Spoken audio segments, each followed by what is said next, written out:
Alright, everybody. It's time to have some fun. Most times when people skive leather or pare leather, they have a knife and they'll run it across the edge to try to thin down the edge and to put a slant on it. I'm not really good at that. So I use an angle grinder. And I'm going to make a video showing how I do it. First I need to have my PPE, my gloves, just in case this little grinder blows apart or catches my hand or whatever. So first of all, if you're going to do this, you really need to be careful. And you need to have had some prior skill or some prior experience with an angle grinder. So I wouldn't recommend doing this unless you have got the skills required. It's not something for a beginner, at least with at least someone that's never held one of these or used one of these. This isn't what you want to start on. So anyway, that said, it's probably going to get loud. I've got earplugs in, so if I'm kind of yelling, you'll know why.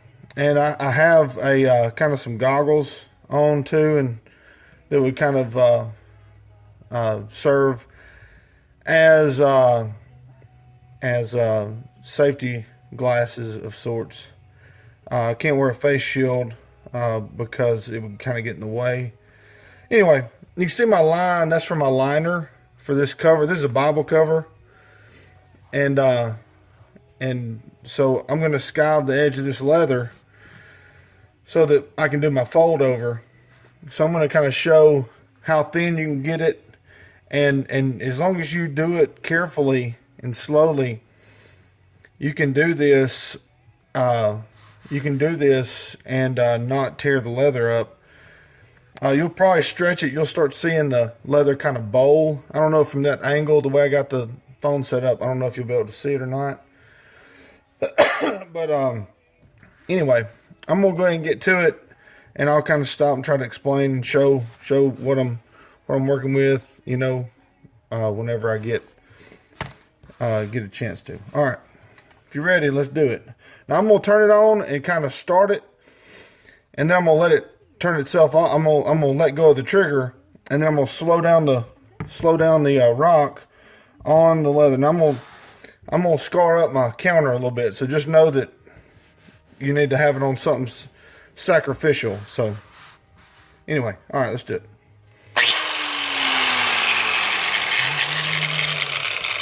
You need to hold the leather with your left hand, and since the blade is turning in that direction, make sure that it's going away from you, so it doesn't pull into your hand.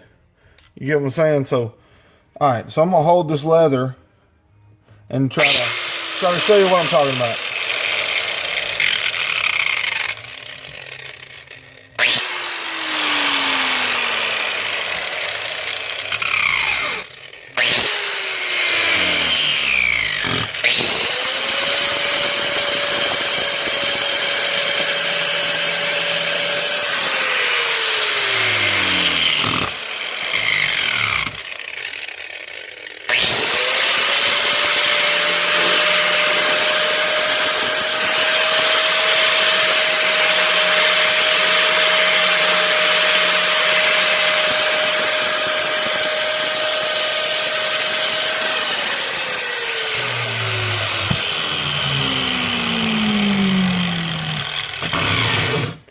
All right, so you can already see how I'm already down to the almost to the, if it'll focus, you can already see I'm already to the underside of the epidermis. So it's already getting thinner on the edge. And I'll probably do this a few times. I don't know if I'm going to do a video. I might just do this side. But you can see you have a lot of control over it. And as long as you just take your time, don't get in a hurry, you can really cut down on a lot of labor for yourself if you decide to use this method. But I would recommend don't make sure you try on scrap. Get decent at it before you put it on a one you're going to use as a cover or whatever you're using it for. Anyway, I'm gonna keep going, and then I'll probably stop the video once you kind of get the idea of what I'm talking about.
Alright, now you can kind of see where it's starting to thin. And it might take you using this method, but you can see. And then once if you're doing Bible covers or any kind of book covers, you see how thin that got it. It's really nice. Wet this. When you apply your cover or your liner, wet these corners and let them soak up some moisture. And then when you start doing your fold over, it is just almost seamless. You almost have to intend to put pleats in it. So it's a really nice method for me. I like it because I'm not as skilled with a knife as I am with a angle grinder. So hopefully that's helpful, and maybe I just saved a bunch of y'all some work. So hopefully, and don't get hurt, please don't get hurt. I'm not responsible for you hurting yourself, but make sure you use the proper PPE and practice. And if you're unsure if you can do it safely, you don't need to do it. So hopefully this was helpful. And again, I'll be coming with a Bible review or a rebind review when I get this rebind done. So anyway, God bless. Hopefully you enjoyed it.